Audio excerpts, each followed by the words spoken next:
Alors, cette vidéo concerne la correction de la page 19 du chapitre 2 des 5e sciences de base.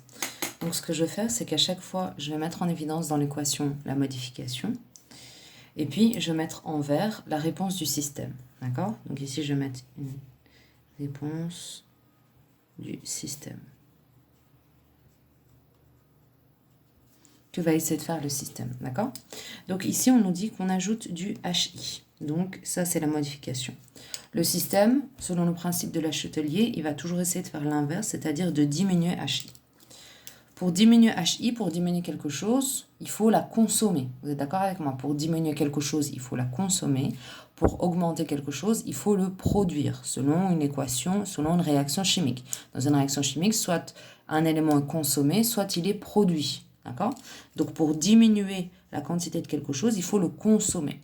Ici, on a deux réactions qui sont en jeu. La réaction directe, qui consomme ça pour produire ça, et la réaction inverse, qui, elle, transforme ça, de consomme ça pour donner ça. D'accord? Elle consomme ça pour produire ça. La réaction directe, elle consomme ça pour produire ça. Donc, soit ça va comme ça, soit comme ça. On peut aussi mettre des flèches comme ça. D'accord? Donc, dites-vous que ça, c'était comme ça, et puis ça devient ça, et puis de l'autre côté, ça, ben, ça se transforme en ça. D'accord? Donc, ça doit être consommé. Vous êtes d'accord avec moi que la réaction qui permet de consommer ça pour produire ça, eh bien, ça va être la réaction inverse. D'accord? L'équilibre, vu que c'est la réaction inverse, vous voyez, on va vers la gauche. Eh bien, tout simplement, l'équilibre est déplacé vers la gauche. Et quand on dit comment vont évoluer la concentration des produits, on parle des produits de d'équation ici comme on la lit, hein, c'est-à-dire de gauche à droite. Donc les produits, si on va vers la gauche, ben, il y en aura de moins en moins. Donc forcément, la concentration des produits va diminuer. D'accord? Voilà. Alors ici, on vous dit qu'est-ce qui va se passer lorsqu'on va diminuer la température. Très important, quand on vous parle de modification de température, c'est de mettre en évidence est-ce que c'est une réaction exothermique ou endothermique et d'indiquer le E du bon côté de l'équation. D'accord? Donc quand c'est une réaction exothermique, l'énergie est produite et donc elle va être dans les produits. Ok? Donc ici, on diminue la température. Quelle va être la réponse du système? Bah, l'inverse, c'est-à-dire augmenter. Pour augmenter quelque chose, il faut le produire. Et donc, la réaction qui permet de produire l'énergie, ça va être la réaction directe. Donc, si c'est direct, on va vers la droite. Vous êtes d'accord avec moi?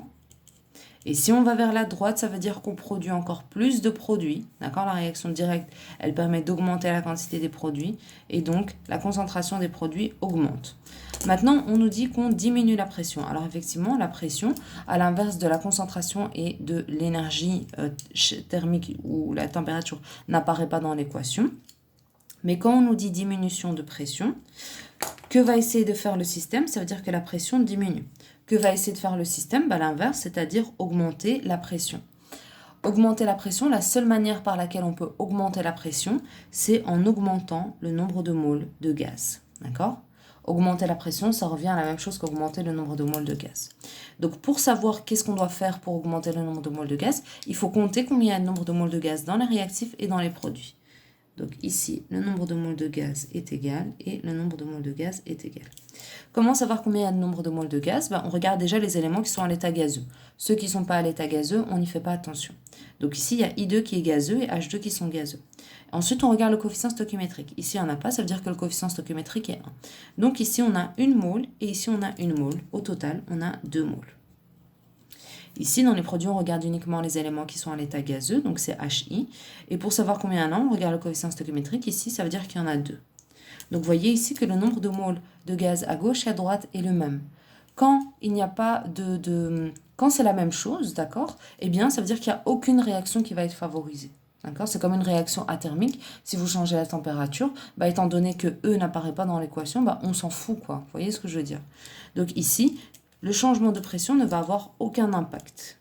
Donc, aucune réaction ne va être favorisée. Déplacement de l'équilibre, bah, aucun. Et comment va évoluer la concentration? Bah, elle ne va pas évoluer, en gros. Ok? Donc, il n'y aura aucune évolution. Alors, ici, on vous parle de la diminution de la pression. Donc, diminution de la pression, que va essayer de faire le système? L'inverse, c'est-à-dire augmenter la pression. Augmenter la pression, c'est la même chose que augmenter le nombre de moles de gaz. C'est la seule manière par laquelle on peut augmenter la pression. Donc, ça veut dire qu'on doit compter le nombre de moles de gaz à gauche et à droite. N2O est à l'état gazeux, le coefficient stoichiométrique, c'est 1. Donc, ici, on a 1 mole de gaz. Ici, NO2 est à l'état gazeux et on a un coefficient 2. Ça veut dire qu'on a 2 moles de gaz. Nous, notre objectif, c'est d'augmenter le nombre de moles de gaz. Donc, pour augmenter le nombre de moles de gaz, on doit aller vers la droite. Donc, on doit favoriser la réaction directe. Donc, vers la droite. Et donc, si on va vers la droite, on augmente toujours la quantité des produits. Quand on va vers la gauche, on les diminue. D'accord ? Ensuite, on nous parle d'une augmentation de la température. Donc ici, c'est une réaction endothermique. Endothermique, ça veut dire que l'énergie thermique, elle est consommée. Donc ici, elle va être dans les réactifs, d'accord? Donc endothermique, c'est toujours qu'elle est dans les réactifs, d'accord? Endothermique, réactif, exothermique, elle est dans les produits. Donc c'est parti ici. Augmentation de la température, la réponse du système, c'est-à-dire l'inverse, pardon. La réponse du système, ça va être l'inverse, c'est-à-dire diminuer la température. D'accord? Donc ici, pour diminuer la température, il faut la consommer. D'accord? Et la réaction qui permet de consommer la température, ça va être la réaction directe. Vous voyez, ici, il faut aller par là pour transformer ça en ça, donc pour consommer ça. Et donc, on va déplacer l'équilibre vers la droite.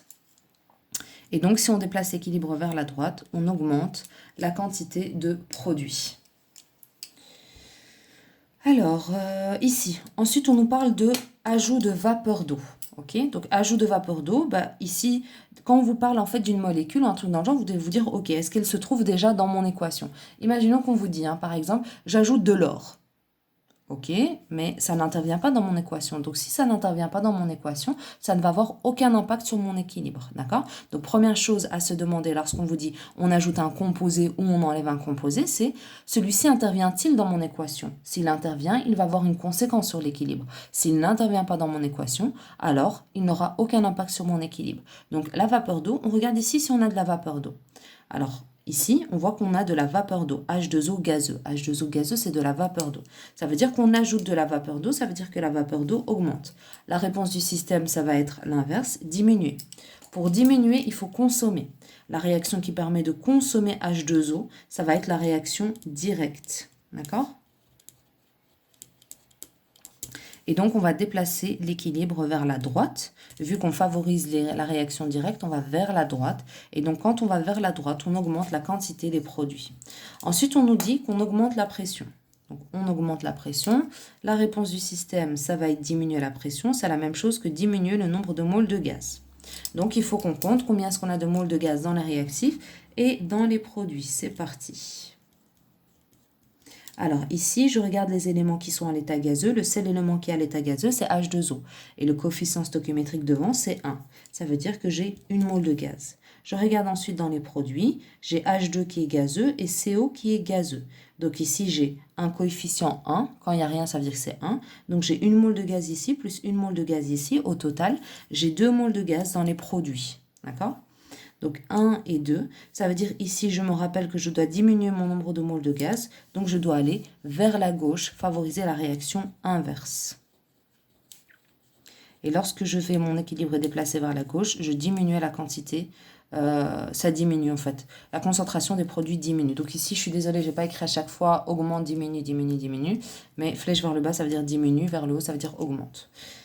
Alors ici, on nous dit qu'on rajoute du NaCl. Alors, a priori, vous pourriez vous dire, oui, mais le NaCl n'intervient pas dans mon équation, donc il n'aura aucun impact sur mon équilibre. Eh bien, faux. NaCl, c'est un composé ionique. Donc, composé ionique, donc il y a des éléments qui se dissocient dans l'eau.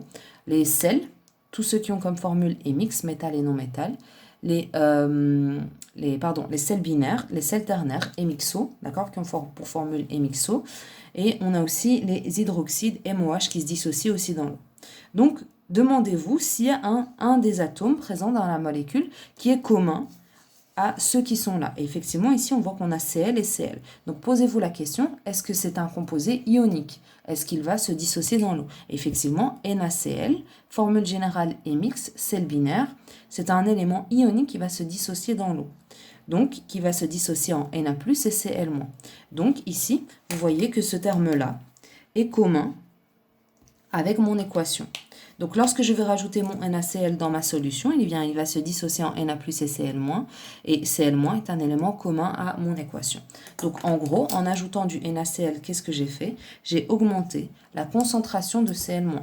Et la réponse du système, ça va être l'inverse, c'est-à-dire diminuer la concentration de Cl-. Pour diminuer la concentration de Cl-, je dois la consommer. D'accord? Pour consommer, donc la réaction il va permettre de consommer ça pour donner ça, eh bien ça va être la réaction inverse.